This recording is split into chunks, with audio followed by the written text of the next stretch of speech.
Trident Wargaming. Build it, paint it, play it.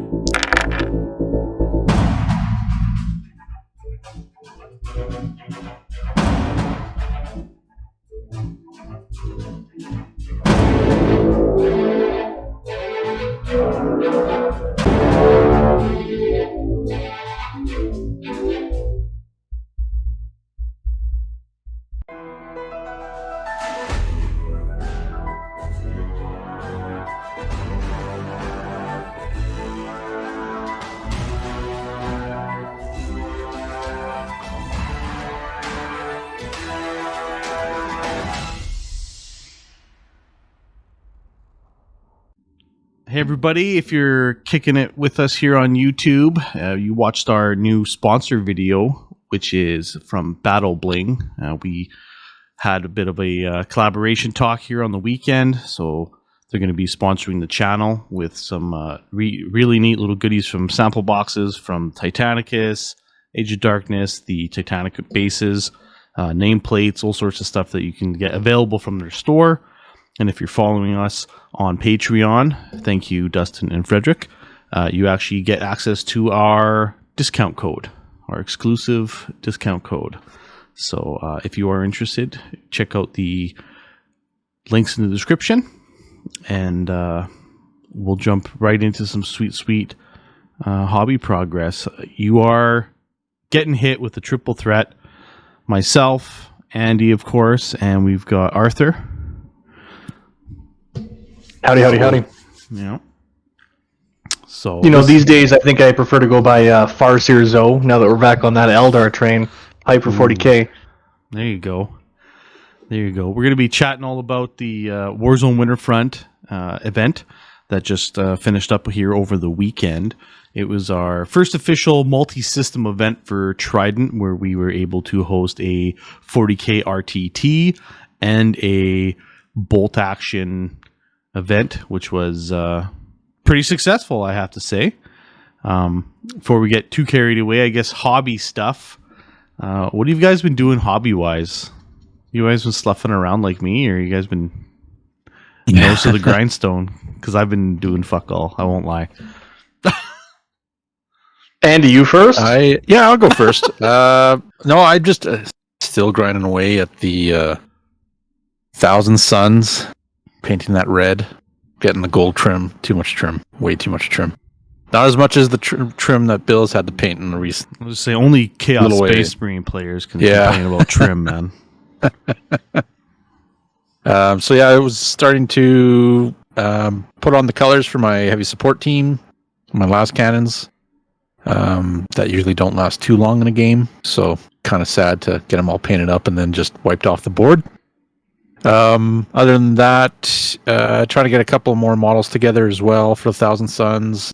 Magnus is going to finally be assembled and then painted, so that'll be fun. I got a couple other characters as well to do, and then a couple other projects continuing on the DAC for the bolt action slow grow that is continuing on, which has actually been very, very, very successful.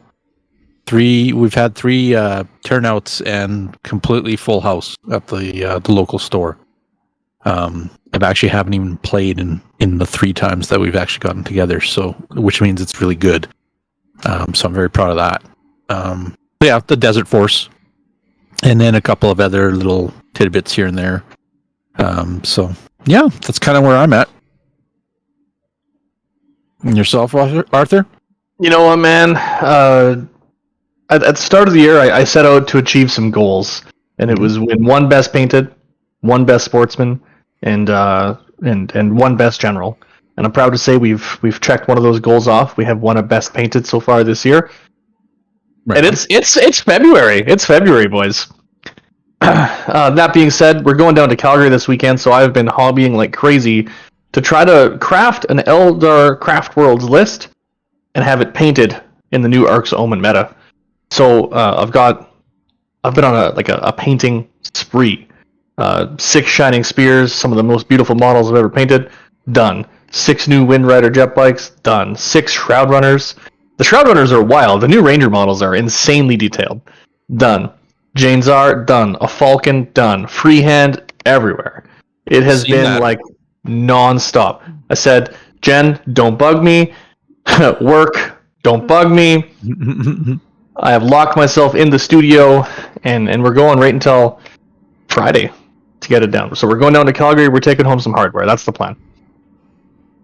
Very Very nice. nice. Very nice. I noticed the freehand on your last couple posts there. I was looking at your Falcon and had a flashback of some of the designs from the old White Dwarfs with the crisscrossing weaves that you did on the one side of the Falcon. I was like, nice, he's doing some freehand. I like it. So, You know Well what? done. That Falcon kit is that same one you would have seen back in those GW designs. This Hell kit is yeah. from the 90s, and it is still a great kit. Even as I was building it, the build goes together in like 30 minutes. It's easy. And it doesn't look like a kit from 1998, right? I can only imagine how, because I didn't game back in the 90s, how ecstatic gamers were and how awesome they probably thought these kits were back then, because they still kick ass. yeah, they were awesome fancy. back then. Fancy, and then they came out with like Vipers, and everybody was like, oh wow. And then the little Warwalker things too, once they swapped them over from pewter to plastic. It was Yeah. quite the change. I bet. Cool. No doubt. But yeah, hobby's been full steam ahead, and that's going to continue here for a bit. I just, this week is going to be polishing stuff for the tournament, and then after that, I don't know. I don't need any more models painted for my immediate Eldar list, so I have a bunch of stuff I need to finish. But we'll see where that hobby ADD takes us. You still have the towel? Yeah, so I still have the Tau, and that's an option. It's about 60% painted. But now it's the nitty gritty, where like the hard stuff, like the boring hard brushwork, not the fun stuff, like the blacking out the boring stuff, and then the stuff that like no one's excited to do. It's like the stuff that on Orcs that Bill wanted to get commission painted, like the belt buckles and the leather straps and the teeth, and It's got to get done to get complete, but yeah. Yeah. Yeah, I approached Arthur to do some commission painting for me, and I was promptly told no. He would not waste his time painting belt buckles or boots and leather straps.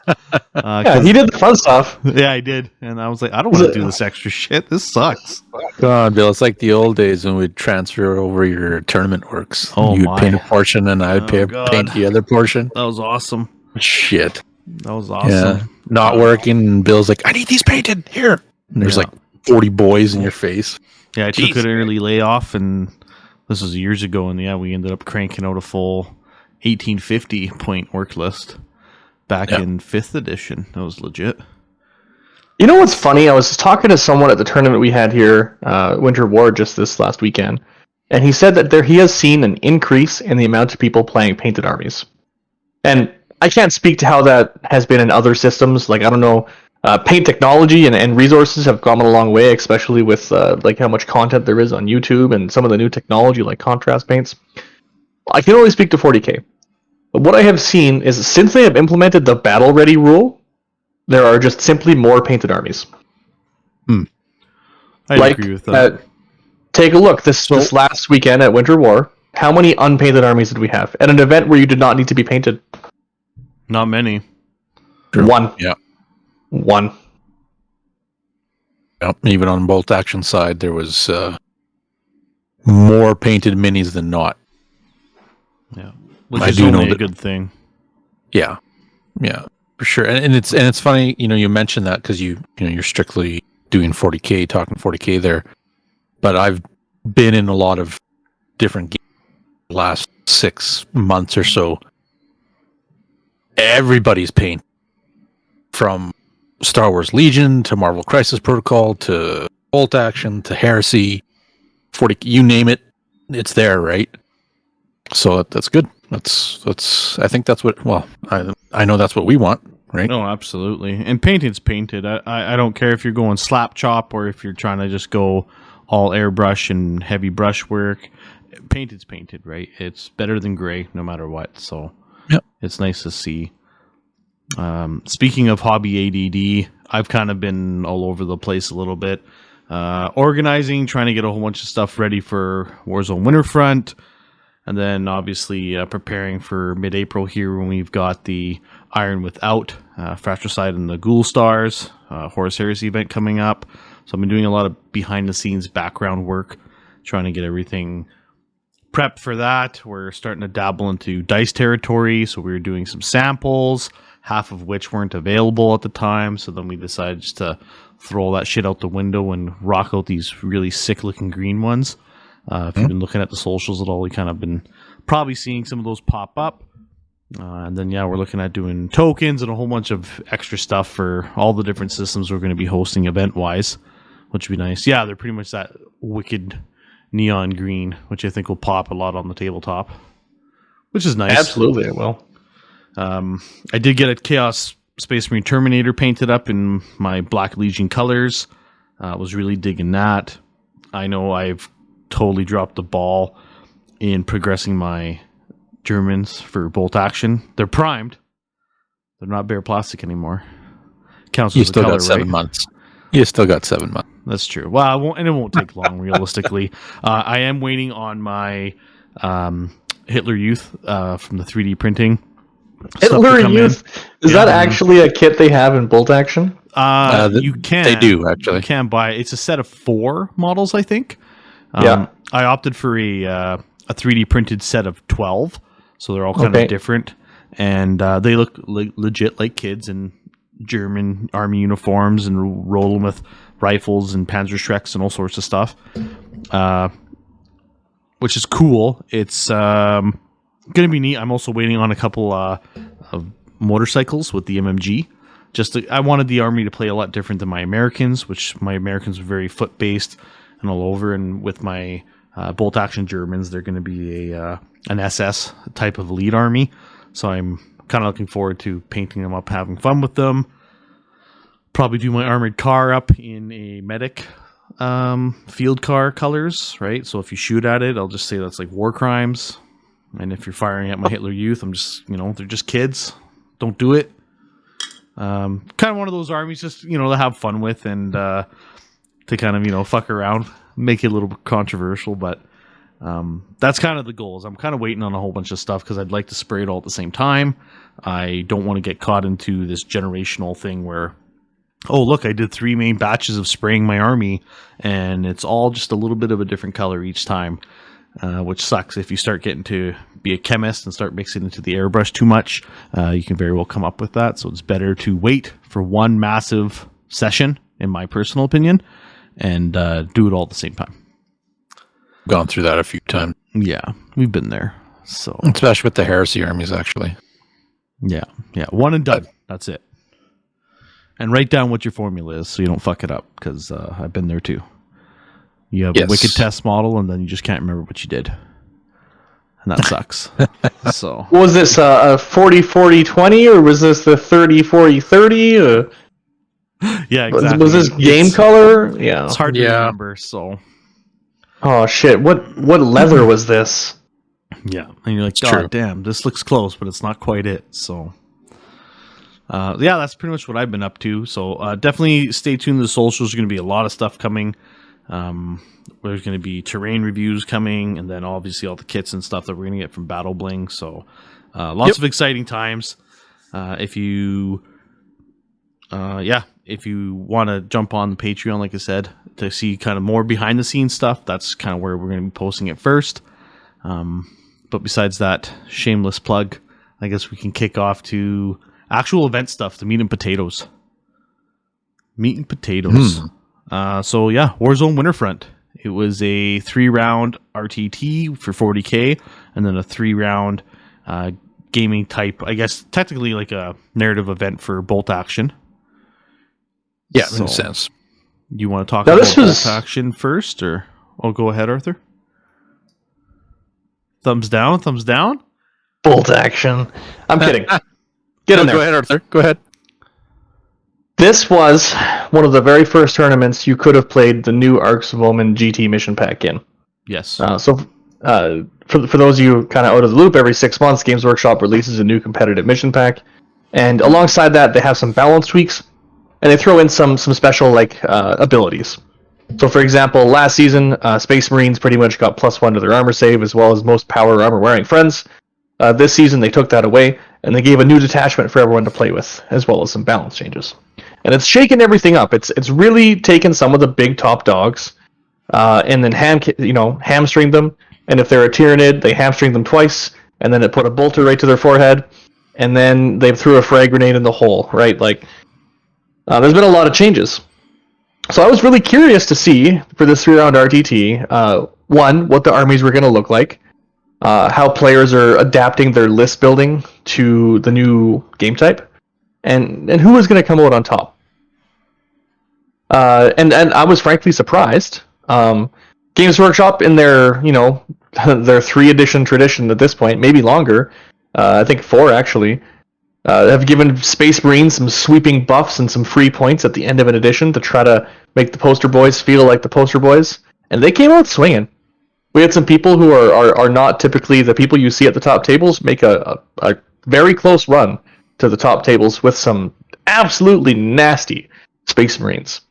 If you are a Space Marine fan, if you like playing Heresy, if you've ever been 40k curious, now is the time to play 40k, because your Space Marines will feel like they read in the books.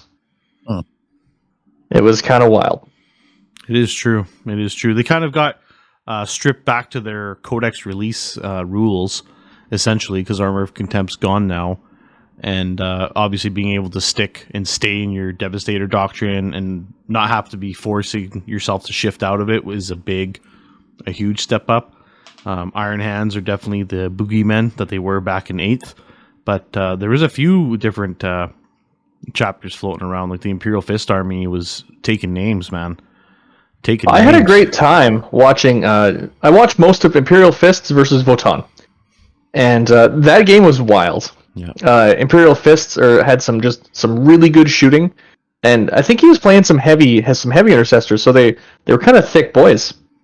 But he was worse at geometry than the Votann player, and he kept leaving things lined up at lines, and Josh, our local Votann player, was doing some trigonometry and figuring out the Sokotoa to get the perfect angle on how to draw 4 or 5 people through one beam weapon, and he was just like, pick up those 5 and pick up these 5, and it was a lot of fun to watch. It actually made me kind of want to play Votann. I love the idea of beam weapons. I know they've been around since like 5th edition. Space Wolves had some beam psychic powers back then, maybe even earlier. And whenever I've seen it on paper, I've been like, well, that's a dumb mechanic. But to see it in practice, and not against my models, I wasn't having to pick up my own shit. It was very entertaining. It was, I felt like I was watching esports, because like Josh actually had to carefully place and put some thought into his movement to try to maximize this, and it wasn't always just like one and done. Here's a line, go to town. It was like it caused him to really think and put his models in places where they didn't really want to be to get those lines. I think it's a great mechanic. Yeah, it was pretty legit. Isaac, you heard it here first that Arthur does want to play Votann, despite his early comments during release. The models are still fucking stupid. Except for the Termies, they're pretty okay. They're growing. Growing on you? Those bikes are stupid, though. Stupid good. All in all, the tournament, I think, was a good success. We had 22 people come out, and 21 of them were painted. 3 were painted exceptionally well. Yeah. We had a bit of a run on who was going to win Best Painted in there, with the guy who took it home, Lukash and his Death Guard, an army that has been years in the making. Yeah. And you know what? There was very few judge calls. There's definitely been a shift in the community, because we had some cutthroat players here, but they weren't being cutthroat. They were being reasonable, making roll-offs. It was nice to see. It was nice to TO an event where someone wasn't trying to shank someone else in the parking lot. Speaks to our players locally. No, I definitely feel the same. To echo that point, I think the community itself is really starting to embrace that spirit of the game, that gentleman's gaming, right? Where you don't want to catch anybody on a gotcha moment, and you don't want to capitalize and win because someone made a mistake or someone misjudged something. Like there was a lot of playing by intent and vocalizing as I was walking around. And I think that's kind of one of the best ways to play your games and to be able to win is you want to win on your generalship skills, and hopefully the dice gods are in your favor. You don't want to get a gotcha moment where you just completely fuck the guy. And that, to me, that's not a good way to win. I'd rather we're both on our A game. We're both making the right calls. It's just, you know what? Someone's playing a little bit tighter, making less mistakes, essentially. And the dice are just in your favor to swing that way. So Fuck it, never mind that. I want to win because I'm better at geometry. Give me some of those Hecatronc land fortresses. Yeah, no doubt. Are there any beam weapons in bolt action? Is that a thing? No, there's no really beam weapon at all. So it's not even K-47. What's the Vochan version? What was I really enjoyed watching Josh play the against the Imperial Fist this last weekend. But what was your match that you found the most entertaining to watch while you were TO in bolt action? Oh, I'm gonna have to say there was Chris and Jason that was on the front table that I paired up at the last match because it was right in front of me, and just watching them duke it out over this broken down church of Bill's terrain that he had there. And they're just hooting and hollering with each other, right? Just having a great time, having a blast. Didn't care if they were winning or losing. But just watching them play, you know, these two beautiful painted armies, German and Canadians and whatnot, just on the board. It's always good to see players like in bolt action. You don't really have a cutthroat player in bolt action, to be honest. Like everybody's really, really good with each other. You know, rules come up, stuff like that, and majority of the time it's Andy. You know, come and check this out. But they're usually pretty good. So, but yeah, that match, just watching it and seeing, you know, the units kind of encircle kind of each other, whatever, and then come back a few minutes later and it's like, where the hell did that unit go? What happened? You know, it changes so quickly. And that's the one thing with bolt action is even though you think you might have the upper hand in the battle, just because of the way the system is, the game system with drawing the dice, it can instantly change, like just super quick, right? Because now all of a sudden you have 4 of your units actually activate, and now you can do some work with them, right? So, yeah, and there was quite a few other ones as well. It was also good to see our local player Tristan, who actually took the spot of one of their guys who couldn't make it. He was just having a blast every game that he was playing. Right, he was super excited to be there. So grateful that he came out and to fill in that void of a player. Otherwise, I'd have been playing. But yeah, it seemed like everybody had a great time. You know, in both systems, and a lot of great comments, just all around. Right, about terrain, about the event, you know, people love the missions, so it was really good.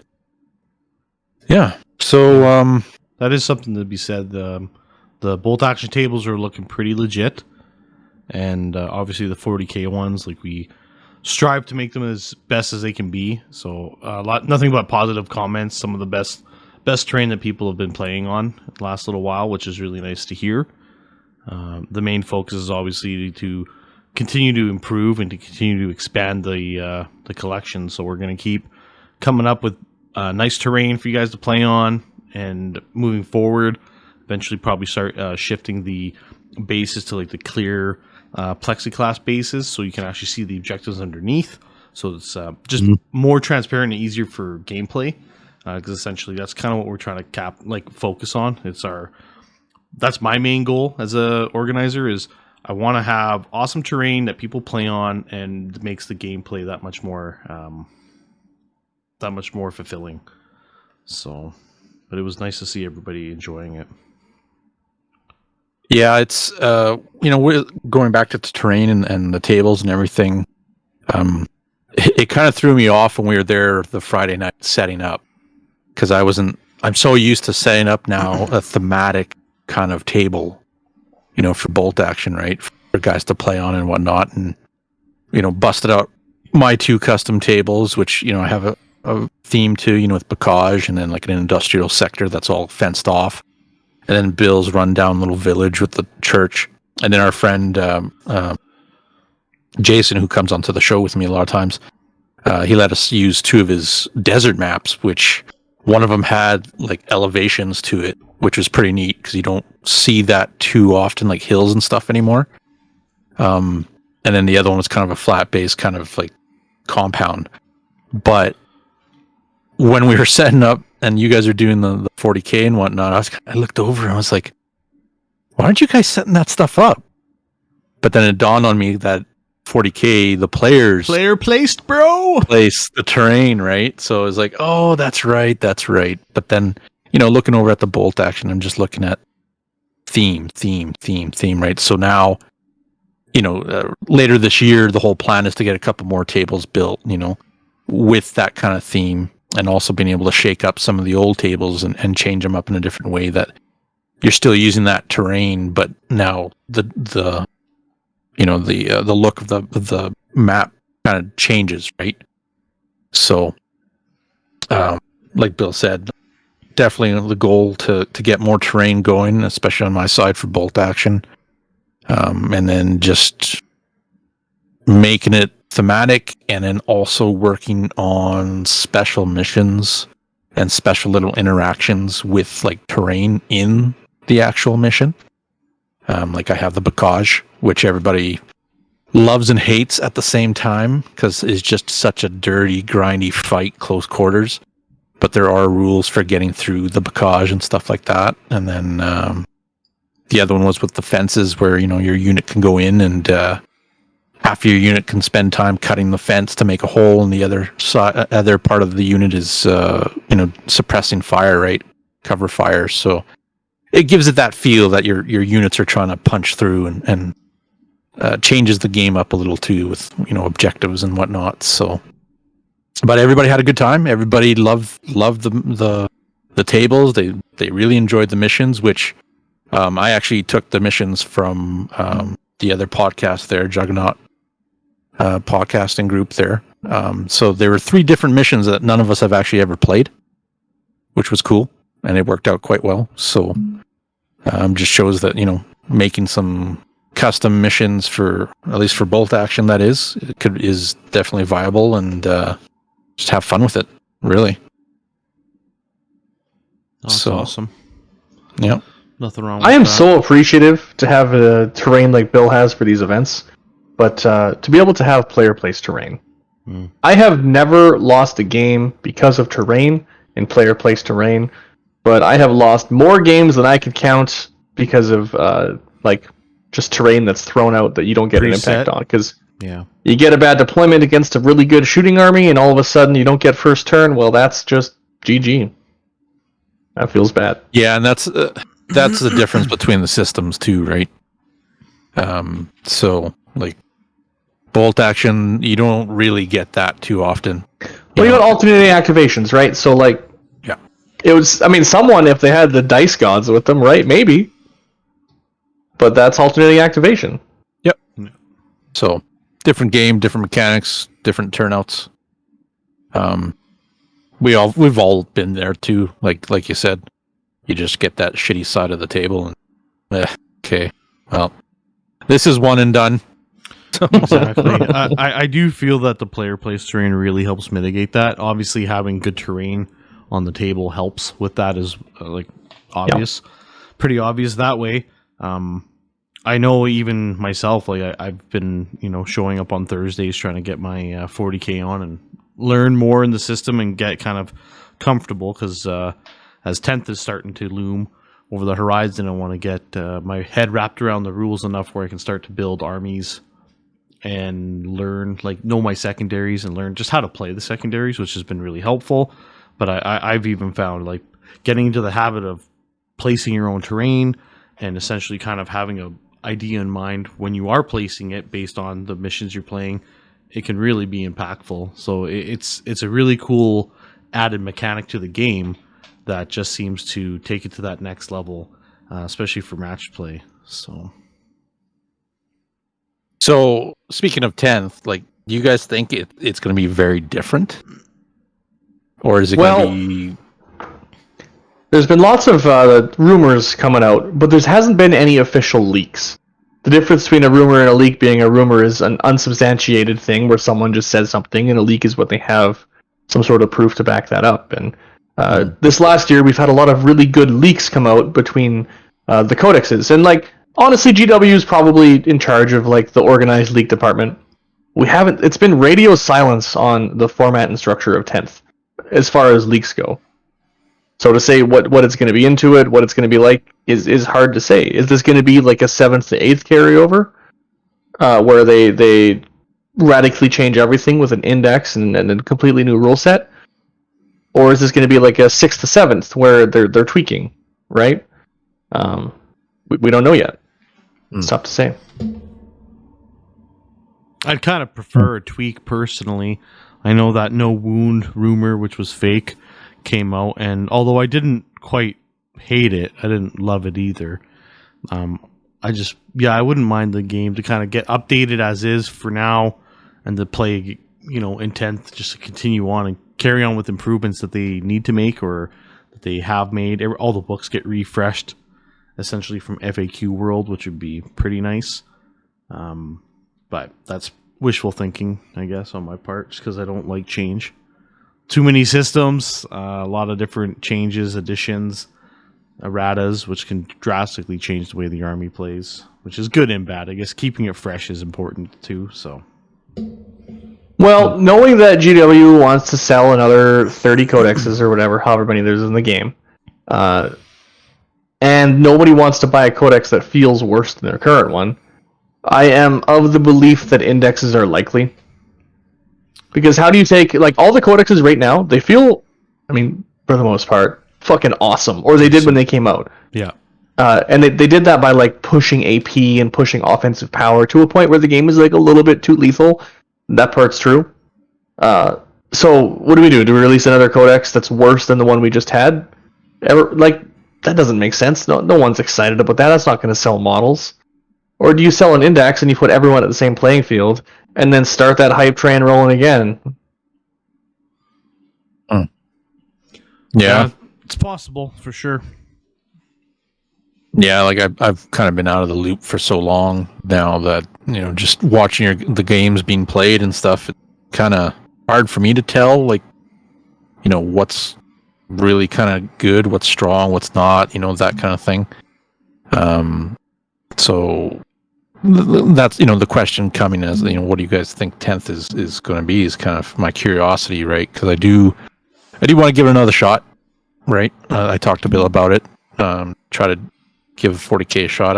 I do have demons all painted up and stuff, but how viable is the army that I actually have compared to what people are playing, and whatever the meta is, would have to see. But yeah, I can. Sorry to bump you. I was going to say I can see Arcs of Omen detachment going away.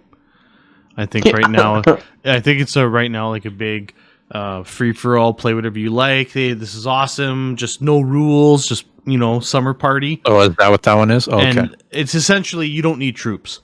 You can take 6 elites or 6 heavy support or 6 fast attack. You can make your army based on what you had to pay CP for their detachments, like the Vanguard and everything else, which is really cool. Everyone gets to kind of, really stretch their muscles, gets to play whatever crazy abusive shit they can come up with.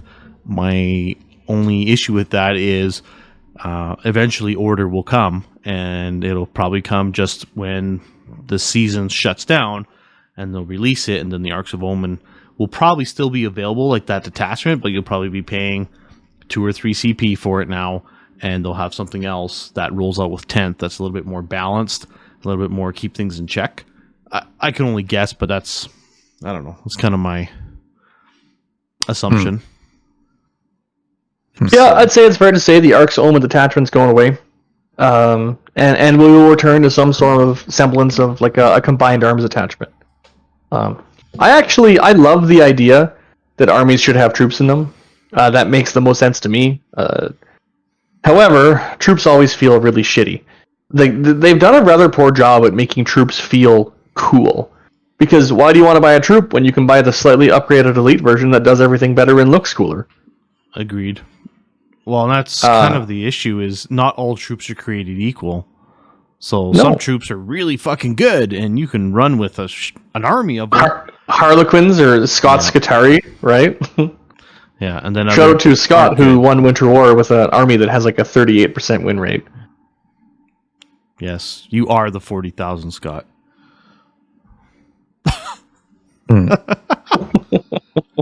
But it's true. It's true. Not all troops are on the same playing field. I know even my cultists and Chaos Space Marines feel kind of not great. I definitely don't mind loading up on Possessed and Terminators, though. And, like, do I really need Legionnaires in my army? No. It feels kind of weird not having them, but a squad of cultists can do the job, and it's cheaper. That's just going to get shot later anyways. But no, there are some armies that the troops are phenomenally good. And are they just Custodes? Well, Custodes, right? Their troops are pretty fucking strong. Mm-hmm. Custodes in general seem to be pretty strong, so it's just one of those things. Have either of you ever played Highlander? Nope. I watched the movie. Well, what's the line? There can only be one. That's it. So there's a special type of Warhammer that kind of fell off during 8th, and that's the list building detachment requirement, where you can only have one of a single data sheet, with the exception of troops and transports.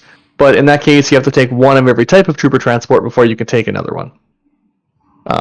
So, like for example, back in the old days of when Space Marines were just Space Marines and Scouts, before you could take 2 squads of regular Space Marines, you'd have to take a squad of Space Marines and a squad of Scouts.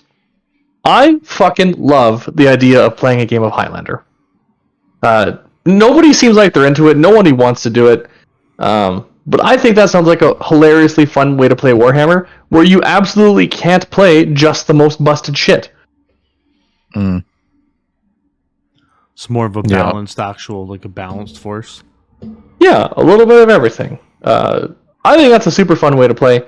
I think I'm in the minority on this one. So, in the comments, if you've ever heard of Highlander, what's your take on it? How do you feel about it? Is that something you want to play? Or do you think that is just stupid and you hate it? Let me know. Yeah, it's fair for sure. Most games have some kind of force organization chart or army building and stuff, right? But like with 40K, I guess, correct me if I'm wrong, but you have 3 elite slots. It's not just one unit. You can fill those 3 slots with that same unit, right? Or if you have 4 slots, like I don't know, 3 of that unit. Yeah. There's the rule of 3. They still have that, eh? Yeah, kind of. The rule of 3 is still a thing, but like you're kind of on money with the detachments. Yeah. So whatever your detachments are, however they're kind of structured, I guess. If you don't really need troops or anything, you just fill it up with fast attack or whatever. You're taking you take those super elite units and that's what you're using, and you're plowing through other armies with them, right? Like most people that play that are serious players, to a point kind of thing. They look at units like that. They're looking at those units like nobody wants to use the shit unit. No. You know what I mean? Well, that's the thing with 40K is everything scores as well, right? Troops only really come into play unless it's OBSEC, which it's number of models, and you got to be holding the objective, which there are some, I don't want to say gimmicks, but essentially gimmicky strats where you can turn off OBSEC or kind of remove that or add the OBSEC rules to certain units. I know my Black Legion have that ability to be able to do that, so it's just there's ways around it. Essentially, if you don't really want to use the troops, you can get by without, and your army will still do fine. So troops, essentially troops need something to make them like worth taking them, right? Yeah. Like, be it something that you need for objectives or for a long time, the case. That was OBSEC, but now you can give OBSEC to a bunch of random shit. Like, what do you want? 5 OBSEC Space Marines or 5 OBSEC Terminators that are hard as nails? Yeah. I want the Terminators. So yeah, I agree. anyways, I am hopeful and hoping that 10th will bring good things. Yeah. I think that Games Workshop has been on the money in 8th and 9th. Most changes they've made I've liked, barring a few days of Iron Hand supremacy. And I hope that they take the lessons they've learned with the last 2 years of 9th into account as they build towards 10th. And I think it'll be a great system no matter what. I especially love the fact that they release new competitive rule sets and facts and updates at minimum every 6 months, but really every quarter, so that they can rein stuff in. I mean, obviously they still have a bit of like releasing stuff that's wild, selling a bunch of shit for 6 weeks and then toning it back, but at least they're toning it back. Yeah. So it's all been good stuff. Well, it's good. Go ahead, Andy. I was just gonna say it's good to see that 40K is quite healthy gameplay. Like you're always seeing it being played, no matter where you go. Like in the city, no matter what store you're going to, or event, it's pretty healthy and it's top of the tier, right? Like it's top of the pyramid for games and whatnot. And I can count like every time Wednesday night I go play my bolt action, the same guy there is playing orcs like every Wednesday night, right? It's like, you're here again, but it's good to see that there's so much of it being played, and like there's been so many new players. Just like I don't know these guys, but I've seen so many new faces coming to these events and playing in the different stores and stuff, right? It's like, I don't know, it was like a whole different group of players kind of moved in, and now there's just more and more and more, which is it makes it really healthy for gaming, right? So like, if that's your thing, if you love that hardcore gaming, you want to get into that tournament scene, competitive scene, whatever you want to call it, like, I don't know, I think 40K is the game, right? Like there is so many other games out there, but if that's your shtick for what you want your gaming to be, and there's so many different tactics to it as well, that blows my mind looking from the outside, right? So, which is pretty cool, Like I watch some of you guys play sometimes, and I'm just kind of like, holy crap, what is going on here? There is one other game that I would jump ship for in a heartbeat. And so help me God, if they release it when I'm at Adepticon, they announce it, I'm going to shit my pants. Does it start with the B? It starts with a B. Oh, yeah. Mm-hmm. Blood Bowl, eh? It's not Blood Bowl. No. No. It rhymes with Adolfleet Othic. Yeah, Adolfleet Gothic, eh? Adolfleet Gothic, yeah. Fuck. So if that drops, I think, man. yeah, guaranteed us three are in it. But yeah, if that was to drop, Battlefleet Gothic, if it's announced and it's dropped, it's gonna. Well, first off, it's gonna be fucking sold out. Period. Whenever if it gets released, right? Yeah. Instantly. But you're gonna see this huge wave of players just switch over, like instantly. From whatever system they're playing, doesn't matter. Doesn't even be Warhammer. They're gonna jump on it. So I'd probably sell off most of my power armor in 40K, keep my Jakari, but to fund my Battlefleet Gothic addiction. it'd be what if they do Battlefleet Gothic, but it's like Heresy era? We talked about this at the event. Oh, why do you gotta do this to me, Andy? Where Why do you gotta do this? if that you don't cactus. support, the cactus, that's what it's for. If you don't support the Battlefleet Gothic era in Heresy, then you don't deserve the 40K version of Battlefleet Gothic with all your And Xeno you got you races. Heresy guys, you already have everything. You got your little Aeronautica Heresy, you got your Heresy Titans, Yes. okay? Everything. Where's my 40K Titans? Okay. So Where's my 40K Aeronautica is there, but true. It's coming.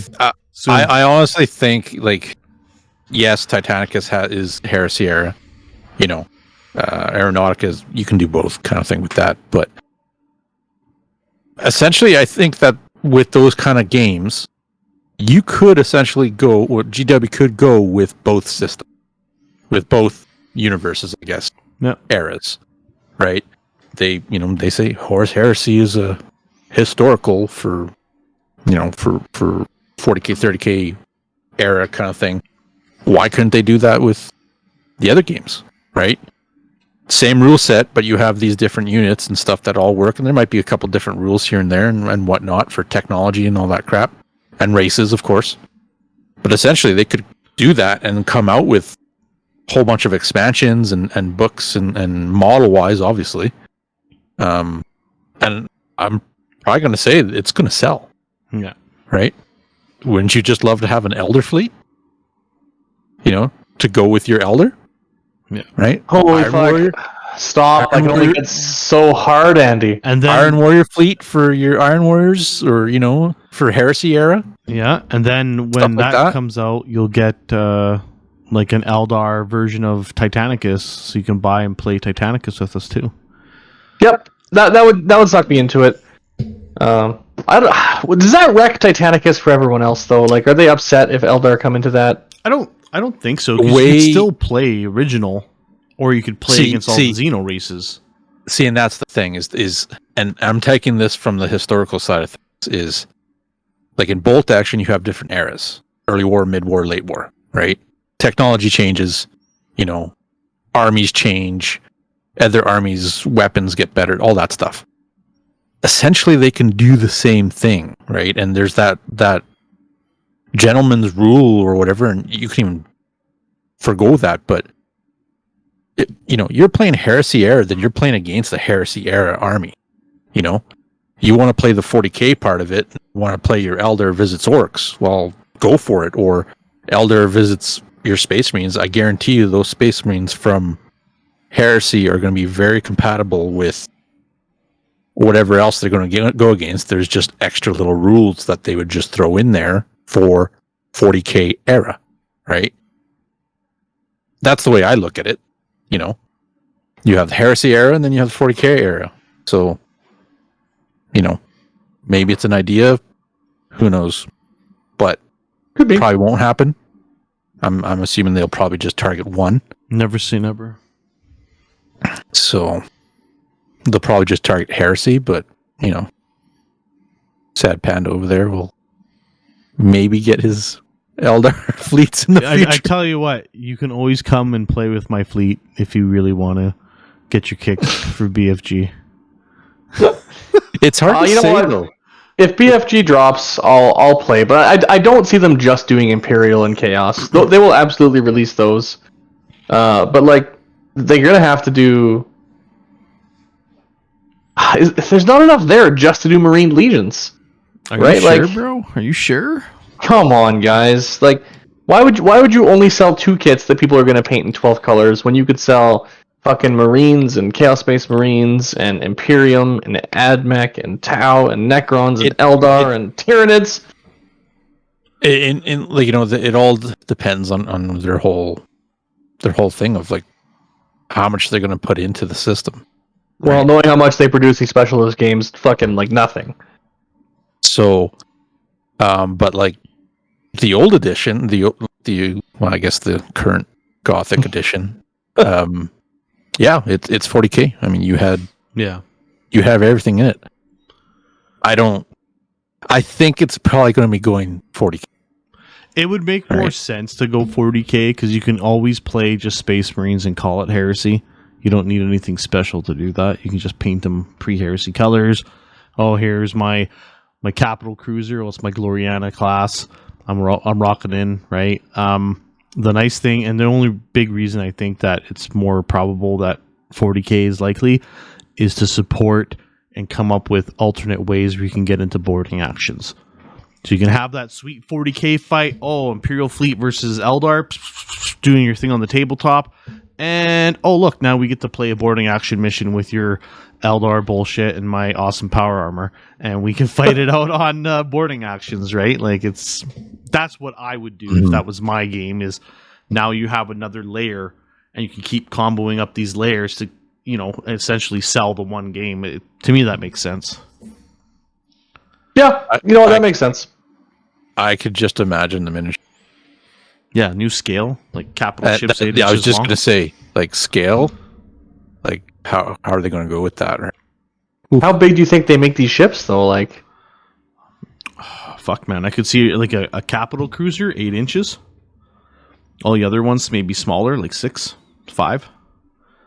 Fighters. We're not playing with rhino-sized ships, are we? Like, why not make it a 4x6? You only sell a box set where you only need like 6 ships. 3v3, fuck, could be crazy. what is this fucking battleship? B3 to L5. You sunk my battleship, bro. Yeah, scale wise, I mean, I don't know. Like they've gone up slightly in scale with a lot of their miniatures. Why wouldn't they do this, right? I mean, they'll go up, but like to what extent they go up remains to be seen. I mean, Titanicus was fairly big for the miniatures and what they are, but it works quite well. And there's a lot of real nice detail to the miniatures and what you can do with them. So, being able to like really customize your ships and stuff with all those macro cannons and everything else, bigger kits kind of a bit better for just playing around with that kind of stuff. But we'll have to see, I guess. Yeah, no doubt. Exactly it. What else? Oh, the one big thing I do want to mention is for all you 40K fans out there, August 19th, 20th, I've got tentative dates booked. We're going to be dropping Iron Within again, everybody's favorite event. That one will be a big boy version. It'll be 40 player, 2-day, 5 rounds of some sweet 40K action. Look for that. That's going to be dropping very soon, actually. Now, we also talked about how about doing some best in factions for this, eh? Yeah, exactly. So you can compete for best general, you can compete for best painted, but you're also going to look for best imperial, best chaos, best Space Marine, best Xenos. Best Space Marine, best Xenos. Yeah. One of the cool things about doing that is that, like, even if you don't win best general, you can still compete to that. A couple of different tournaments have done it in different ways in the past, where to get that best in faction, they combine your painting and your generalmanship. And I really like that as a mechanic too. It shows those people who are absolute diehard fans of individual factions a bit of a reward for putting the time and love into their army. It's essentially like a pseudo kind of best overall, it seems. Yeah, it's best overall in your faction. Which is a good way to do it. I like that. Especially being able to provide more prizing for more players. It's a big thing. So that's it. Everyone likes going home with a little bit of hardware. Yeah. Exactly. That's cool. Yeah, and putting through all the orders and doing all that behind the scene work, like I mentioned in the beginning of the episode, there's going to be a lot more kind of swag prizes and more door prizes as well.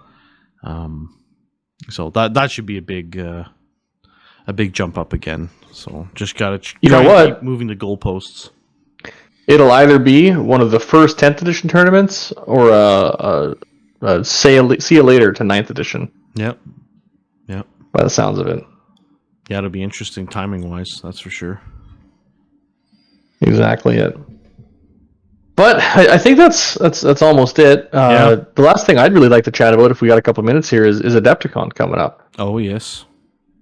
So I know that you two aren't going, but I am, and I'm really curious about what we're going to see previewed there from a bunch of different game systems. Ooh. So 40K aside, from the game systems you guys are invested in, do you see anything getting previewed there for you?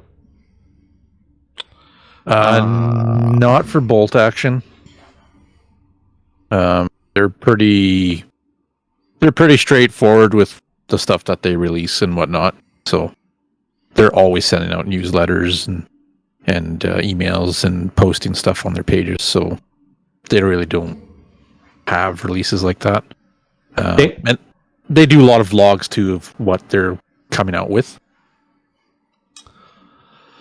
Oh boy, 40K aside, I'd hope that they release finally some other infantry kits for Heresy it would be nice. Like the despoiler kit. Despoilers, assault marines, destroyers, like the shit that we actually kind of want. Don't get me wrong. Tanks are cool. When was Heresy that box set previewed? Was it a Adepticon last year? Oh shit, I can't remember. Maybe. Or was it the Games Workshop? Was it Warhammer Fest? Might have been. Oh, it might have been Warhammer Fest. Yes. I think it was Warhammer Fest, but essentially these are both coming around right away. Yeah. Essentially, I would like to see more infantry geared, even other factions to get some love too. And again, like I like the tanks. The plastic tanks are cool. What I don't want to see is, hey guys, here's a Sikaran Punisher. Here's a Sikaran Arcus. Here's a Sikaran Omega, all in plastic. Because I don't give a fuck. I don't want to see 4 different variants of the same tank that you could have sold us an upgrade kit for. Have they gone through the whirlwinds yet? No, but they did bring out the Sikaran Venator in plastic, which is like, it's nice that we're all getting plastic, but it's nice for new players. For the crusty old vets like myself and Andy, we have all that shit. We bought it all in dirty resin, and I'm ready for plastic upgrades for my infantry. This is essentially what I would really like to see. Yeah, if I would have known that the plastic jet bikes were coming out that quickly, like after I had gotten the white scars painted up, yeah, it would have been a totally different. I would have just waited on the scars until the plastic kits came out. So, but it is what it is. It is. Yeah, I would like to see, even though probably won't see much of them being used, is some of the flyers and the speeders. Yeah, right? Speeders would be nice. Proteus javelins, right? Yeah, stuff like that. Are they going to come out with plastic? The quad rapier batteries and stuff like that. Could. Don't know. That'd be interesting kits. But yeah, like you said, like Bill was saying, just to mix it up. Yeah. Get a variety of units coming out, right? I don't know how their production is and what their timelines and all that stuff, but I'm pretty sure it's already all made. So I think it's tanks because tanks are easy right now. mm-hmm. Although tanks aren't really great in the game, they're nice kits to have. It's just with so much anti-tank equipment available to all the infantry, and the infantry has a huge focus on it in the rules. Tanks are kind of lackluster, but that's not to say they're not nice kits to have. It's just infantry would serve us a lot better as players. As for 40K, the revealed omens and stuff like that, obviously with the Lost Child, I suspect they're going to show the lion. You think that's the Primarch, the Lost Child? I hope it's Russ, but I suspect it'll be the lion. Because Dark Angels are coming out soon, and the lion, Dark Angels got to have everything because they're the favorite faction for G-Dub 40K or 30K. They get the most bullshit. They really do. They get the most bullshit. So it's the con. I'd love for Lehman Russ to come out. It'd be so cool, but I don't think it's going to happen. And then I heard rumors about a Primaris Dante. Yeah, I could see them. Any of the characters from like these sub-factions that haven't jumped the Rubicon yet, I'd say they're going to do it, right? And I also think come with 10th, we'll see the upscaling of the rest of the GW factions. Like, they already upscaled that one Grey Knights character, they'll upscale the rest of the range. Yeah. And you'll start seeing your faction-specific stuff. You'll start seeing your Sanguinary Guard upscaled, and I wonder if they'll go the route that they did for Primaris, well, they'll be like Primaris Sanguinary Guard, or if they'll just release a new kit and just call them fucking Sanguinary Guard. I kind of hope they just do a new kit. Like, realistically, I really wish they would have just, instead of shoehorning the lore like they did, I wish they would have just been like, hey, we're making the models bigger. Let it rip. Like, Primaris have a function, obviously, in game. They have a lot more strat support. They're a little bit more expensive, but they're better all around. They're trying to make you not have your firstborn Marines. Is what it is. I know, but let's be real. By probably 11th, firstborn Marines won't exist. They might exist at 10th. They might, but They will eventually Legends them all. Yeah, that's the biggest thing. Do you think they're grasping at straws though for some Primaris after those The Nerf gun? Nerf gun / Super Soaker? I think model wise, yes, because they're like, how can we make this fucking cool with these big guns? I think what they're doing is they're filling a really nice niche role that Primaris don't have, which is like super long range shooting. They have eradicators. Everything's like really close up in your face, very aggressive. They don't really have a long range shooting like a Devastator squad. But maybe modeling, yeah, they're reaching a little bit. They might be running out of ideas just a little bit. I think there's better ways they could have modeled the. You know what? Super Make some Soaker fucking 5000. jump packs. Release them. Release your Terminators. That's a rumor too. Is Primaris Assault Marines and Primaris Terminators coming out? So I suspect that'll be Space Marine 3.0, 10th edition. So, speaking of models and whatnot, what were those large? I can't remember what they're called. Large, bulky Space Marines that are in those big suits. They look like Iron Man. Centurions. Is that what they are? Yeah. How often do you even see those? Never anymore. Not so much anymore. They still have some play, but not a lot. You saw them in some weird lists, like some Blood Angels are playing them for a bit, and here and there. But like, it's not a Primaris Marine; it doesn't get stratagem support. Why would you take it? They essentially got kind of phased out by heavy intercessors / aggressors. I think, anyways, because that's kind of what Gravis armor units do. They're still very tough. They're chonky, but they have all the strat support. So it's still very much they're kind of pushing the Primaris. Oh yeah, right. And Primaris models, the scale's beautiful. They're nice kits. Yeah, they look awesome. Except for this recent fucking super crack dudes, they're a bunch of turds. Yeah. Well, that's cool. Well, I guess we'll see what happens when. Absolutely. Yeah, let us know in the comments if you think we're full of shit, or if you're following along, and if you agree with our predictions. Let us know what your predictions are. We do enjoy engaging with you guys on all the different, and girls, and all the different social aspects, Instagram, YouTube, Facebook in general. Don't forget to use the hashtag Trident Wargaming, because we still like to see all the painting stuff you guys do. It's very nice to share the hobby love. And yeah, that's about all I've got for me too.